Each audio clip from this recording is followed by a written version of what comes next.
I still remember that night like it happened yesterday. The way that thing looked at me from the darkness. Those glowing eyes that did not blink, even once. I am 26 years old now, but I have never gone camping again after that night. Every time I close my eyes, I see those stairs, those rusted metal stairs that led to something I still cannot explain. My name is not important. What matters is what I saw in that abandoned forest tower. My father was a pilot who flew small advertising planes. My mother worked as a forest ranger in Black National Park. We lived near the forest my entire childhood. From our yard, after the rain, when the air cleared, I could see a tower far away in the distance. It stood there, like a forgotten skeleton among the trees. Since I was a kid, I wanted to go there, but my mother always said no. She told me stories about that tower, how forest rangers refused to do duty there anymore, how tragic things had happened in that place. People said jinns lived there. Others said something worse. But the more they told me not to go, the more I needed to see it for myself. I spent years camping in different forests. I spent nights alone in places where most people would not last an hour. Nothing ever truly scared me. Minor incidents happened, but nothing that made me stop. That tower remained at the back of my mind, waiting for me to finally gather the courage. When I turned 26, I asked my mother for permission. She was retired by then. She looked at me for a long time before she spoke. She said, "No one has been there for years. The place is rotten now. The stairs might not hold." But she saw the look in my eyes, and she knew I was going anyway. She told me to be careful, to carry a GPS so my family could track me, to not do anything stupid. I packed my camping gear into my car the next morning, a shoulder bag with everything I needed. Food, water, a small stove, my tent, a flashlight. I drove for hours toward that tower. It looked so close from my house, but the road kept going and going. Finally, I reached a point where I had to park and walk. There was no trail, no path, just dense forest that got thicker the deeper I went. Branches scratched my arms. The ground was uneven and wet. I kept walking, checking my GPS to make sure I was going the right way. After what felt like forever, I saw it, through the trees. The tower, standing exactly where it had stood for decades, waiting. I reached the bottom of the tower and looked up. Metal stairs, completely covered in rust, spiraled toward the top. I pushed the first step with my foot. It creaked loudly, but held my weight. I checked each step carefully before climbing. One wrong move and I would fall through. The stairs groaned with every step I took, but they did not break. When I finally reached the top, I understood why no one came here anymore. There was an old bed inside, almost completely rotted away. A table and a chair sat in the corner, covered in dust and bird droppings. The windows were broken. Wind moved through the space like it owned the place. But the view was something else. I could see the entire forest from up there. Trees stretched in every direction like a green ocean. The sky was turning orange as the sun began to set. I watched the sunset from that tower and felt something I cannot describe. Peace, pure peace, like I was exactly where I was supposed to be. I opened my bag and set up my camp inside the tower. My small tent fit perfectly in the corner. I took out my portable stove, attached the gas bottle, and made myself some noodles. Simple food, but it tasted good up there. After eating, I stood by the window and watched the darkness slowly cover the forest. The silence was strange. Not empty silence, but full silence. Like the forest was holding its breath, waiting for something. I felt it in my bones, but I ignored it. This was my childhood dream coming true. I was not going to ruin it with fear. As the night grew colder, I felt sleepy. I crawled into my tent, turned on my small tube light for some illumination, and lay down. The last thing I remember before falling asleep was the sound of wind moving through the broken windows. It sounded almost like whispering. I do not know what time it was when my eyes opened. There was no noise, no knock, nothing that should have woken me up. But I was awake, fully awake, like someone had called my name. I lay there for a moment, listening. The silence was different now, heavier. Like something had changed while I was sleeping. I got out of my tent and walked to the balcony outside. The forest stretched below me, dark and endless.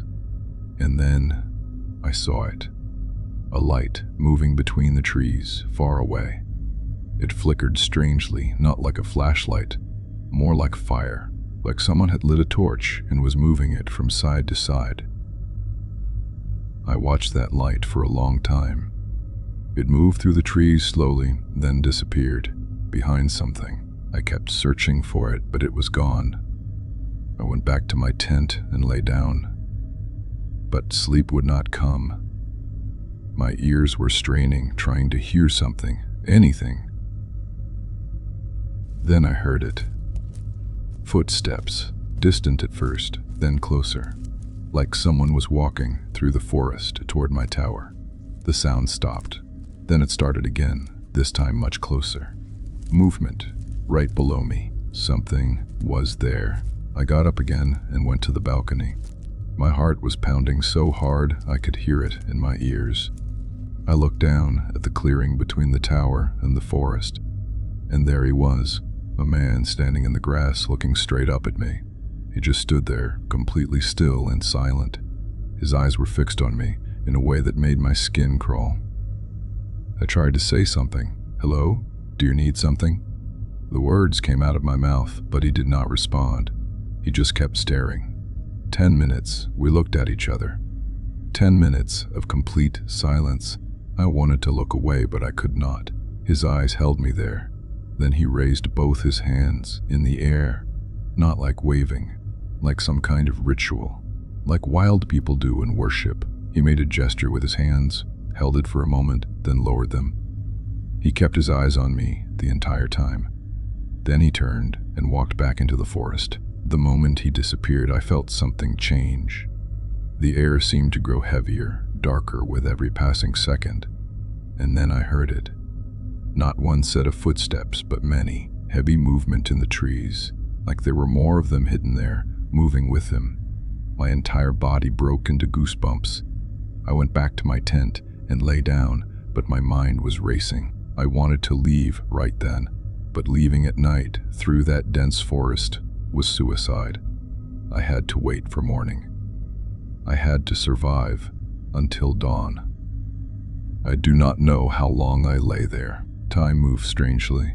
At some point I must have fallen asleep, because the next thing I knew, my eyes opened to a sound. Footsteps on the metal stairs. Someone was climbing up. Slow steps at first. Careful. Like whoever it was did not want me to hear. But rusted metal does not stay quiet. Each step made a sound that cut through the silence like a knife. I got out of my tent immediately and pressed myself against the wall. My eyes locked on the spot where the stairs ended. The sounds kept coming, closer and closer. I did not know how far they had climbed while I was sleeping. Maybe they were almost at the top. The footsteps got louder, faster.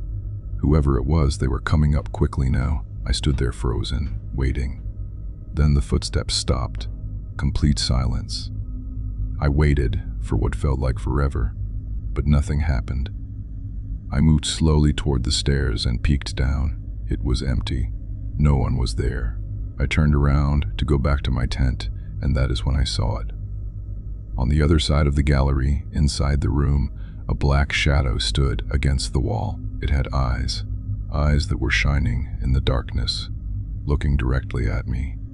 It was not human. I knew that instantly. The shape was wrong. The way it stood was wrong. Everything about it was wrong. My brain screamed at me to move, but my body would not listen. We stared at each other for what felt like minutes, but was probably only seconds. Then something in me broke free. I grabbed my bag from the tent. Everything I owned was in that bag. I did not think, I just ran for the stairs. My feet slipped on the rusted metal. The stairs were damp from the moisture in the air. I almost fell twice, but I kept going. Halfway down, I looked up. The black shadow was leaning over the edge of the balcony, watching me descend, its eyes still glowing, still fixed on me. I hit the ground running and did not look back. I ran through that forest like my life depended on it.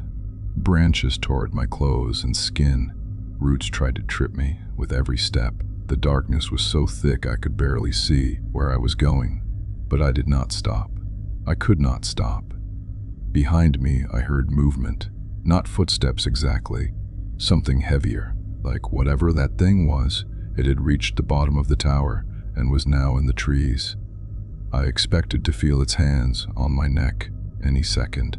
I expected to die in that forest, alone in the dark, far from anyone who would find me. I looked up whenever I could see a gap in the trees. I kept my eyes on that tower behind me, and I saw it, the black shadow standing at the top, watching me run. It did not come after me. It just watched. I do not know why. Maybe it did not want to leave the tower. Maybe it was not done with me yet. Maybe it knew it did not have to chase me, because I would never be the same again. I reached my car, somehow. My hands were shaking so badly I dropped my keys twice before I got the door open. I started the engine and drove. I did not look back. I did not stop until I was home. Nothing happened to me physically that night.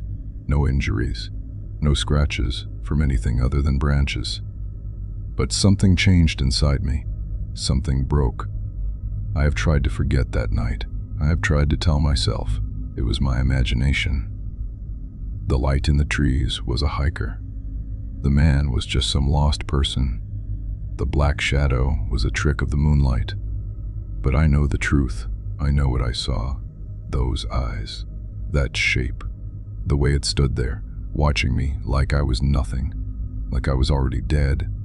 I still think about that night sometimes, usually when I am alone, in the dark, when the silence gets too heavy. When I close my eyes and see those rusted metal stairs, I wonder what would have happened if I had not woken up in time, if I had stayed asleep while that thing climbed up to get me, if I had not grabbed my bag and run when I did. I never found out what that entity was. I never went back to look for answers. Some questions are better left unanswered. Some places are better left untouched. That tower still stands in Black National Park, abandoned, rotting, waiting, and somewhere in that tower something else is waiting too. Something with glowing eyes that does not blink. Something that watches from the darkness. Something that let me go that night for reasons I will never understand. Every time I think about it, a wave of fear runs through my body. Goosebumps cover my skin no matter how warm the room is. I still cannot explain what I saw. Maybe it was a jinn. Maybe it was something else entirely. Maybe it was never meant for humans to understand. All I know is this. I will never go camping again.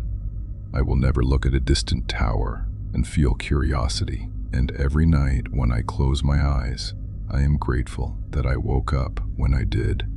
Because some things in the forest are not meant to be seen. And if you see them, they do not forget you. I am just lucky that tonight I am still here to tell this story.